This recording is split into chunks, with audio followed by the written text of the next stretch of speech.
CSGO? Valorant? Like, come on. Isn't this like the same old thing? You queue up, you play, you shout at your teammates, and you rage quit, of course.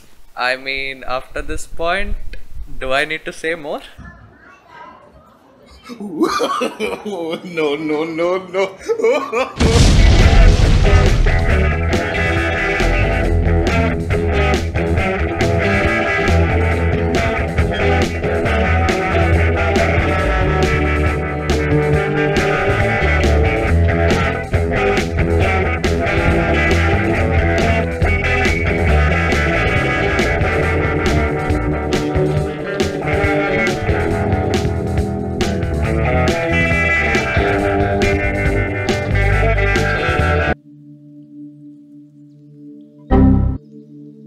Well, you guys knew that I couldn't do it, right?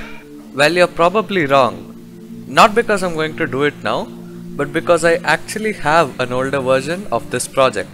It actually had a lot more cool things to offer than you might actually think. It had a matchmaking system, although half functioning.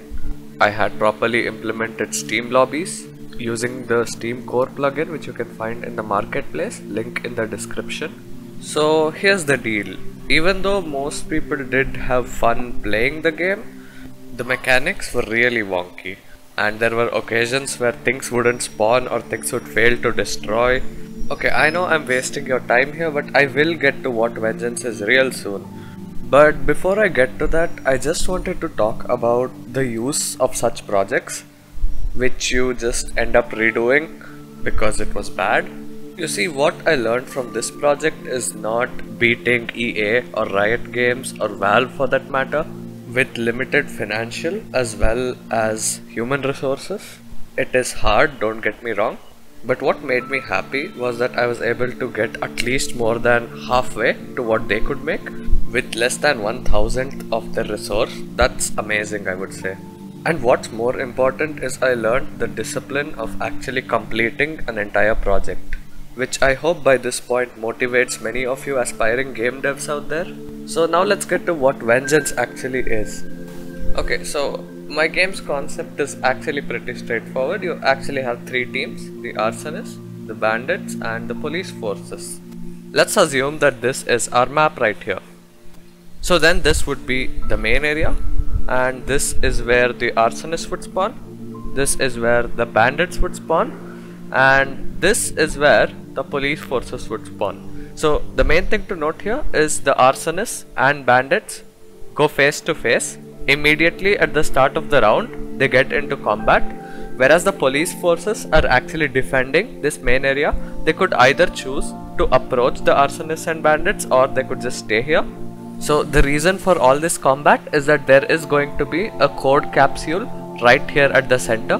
So what the Arsonists and Bandits have to do is try to get control over this by fighting each other and then hacking this code capsule. Once the code capsule is hacked, they get a 5-digit code on the screen. So what you have to do with this 5-digit code is remember that first of all. Then once you remember that, you can head into the main area where there is going to be a computer. So if you head in here and if you click on interact on the computer, it's actually going to bring up a text box where you can actually enter this code. If you do manage to enter this code, the second half of the round begins.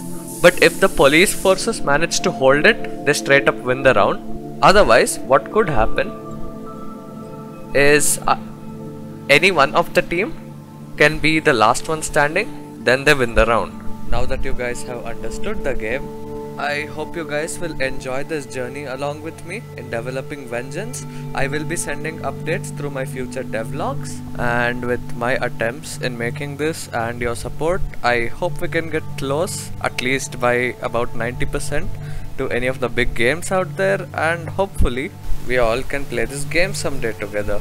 So yeah guys, I'll be giving my best shot at it and I'll be updating you guys through my future devlogs. So if you would have noticed, I didn't promote my Discord, so link is down in the video description. You can join that, we can have a chat about the game over there, and I hope you guys enjoyed the video. See you in the next one.